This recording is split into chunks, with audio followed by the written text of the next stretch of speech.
Well, I'm joined now by the Conservative MP and member of the Treasury Select Committee, Mark Garnier. Well, it's now 5 years after the financial crisis. I mean, it really begs the question, doesn't it? Have the banks really learned anything? Well, apparently not. This is a truly incredible thing about it.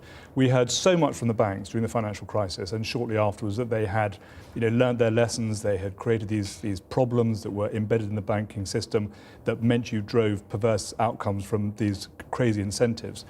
And yet in 2010, 43 years after the banking crisis started, they were doing exactly the same thing, and it turns out we're actually revving up their bonus structure in such a way that they were creating yet more and worse types of outcomes. Well, on the bonuses, I mean, directors are considering their bonuses are being considered next month. What action would you recommend they should take? What kind of hit? Well, one of the things in the banking reform bill which we're bringing in is a process where you look at the remuneration of senior directors and culpability of them and their responsibility for this type of action. And one of the plans is to have deferred bonus payments. So actually what should happen with these guys, or certainly should happen in the future, is that part of their bonus is held back so that if this type of thing happens under their watch, they don't get that bit of the bonus. What should happen next month, though, with their bonuses?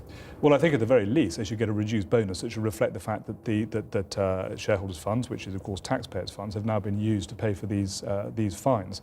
But at the end of the day, I think heads should roll over this. I think this is something which is much more serious than what we saw prior to the crisis. I mean, clearly prior to the crisis was a very, very big deal and a very, very bad thing.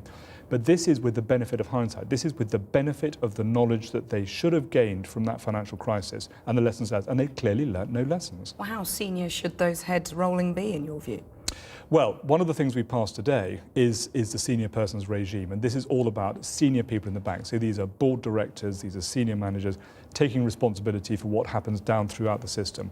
We found time and again on the Banking Commission that these senior managers were not taking responsibility. They had created, if you like, an accountability firewall between them and this exact type of occurrence. And we wanted to break down that accountability firewall.